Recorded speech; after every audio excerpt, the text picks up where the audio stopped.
Well, I can speak for ourselves. I mean, we're on a maturity journey, and what we have seen now is there's been a long period of growth and really building organizations, trying to monetize assets. And we've had a huge amount of entrepreneurialism and that sort of focus and energy that has kind of characterized the industry, particularly in Alberta and Canada, but I think also in Gulf of Mexico, Houston and others. And where we're going now is recognizing what got us there won't get us to where we need to be in the future. And so having more rigor, having more structure, having more process integrity is going to be what actually provides that sustainability of all the good things and the pride that we've had to get to the production focus that we had, get to the capital efficiencies that we've gained. How do we now move that into operational efficiencies? How do we now get more from what we've actually installed in the ground? So there's that focus now on maintenance, on reliability, on availability, and with that safety excellence. We're going through rough times these days, so I think value creation, resiliency, and keeping the effort,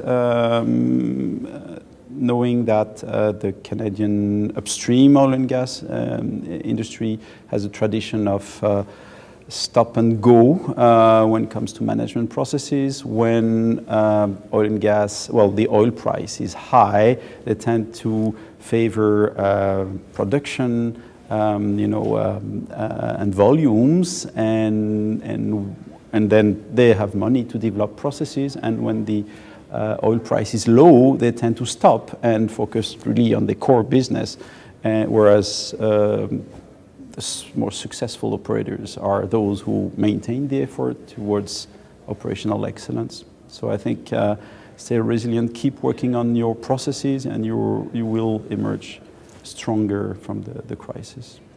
One key thing to keep in mind is the ability to make sure that we are running our operations in a reliable and a safe manner to ensure that we're actually meeting expectations for ourselves in terms of our business, but also making sure that we're creating a safe work environment for our area as well.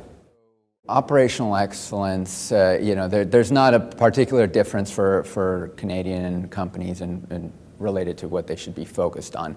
But for everybody, one of the hardest things is just understanding where to begin on that journey, right? Operational excellence really is about better performance across the board.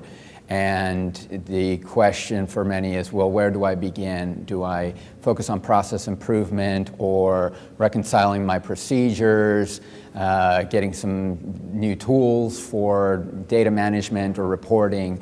And for most companies, that's one of the tougher challenges. And so what we tend to say is, you need to take a step back instead of trying to land on the solution, whether it's one tool or the other. Start identifying what does operational excellence mean to you, and what's really the approach, looking across your entire company. What's keeping you from being operational excellent? Is it your strategy? Is it your execution? Is it your operating model? I mean, if it is related to the way you execute, then is it a management system issue or a cultural issue? And then we can dig down deeper. If it's a management system issue, we can look at the tools and the processes you have. So regardless of whether we're talking Canadian companies or any other country, that I think is the biggest challenge or things to start focusing on from an approach.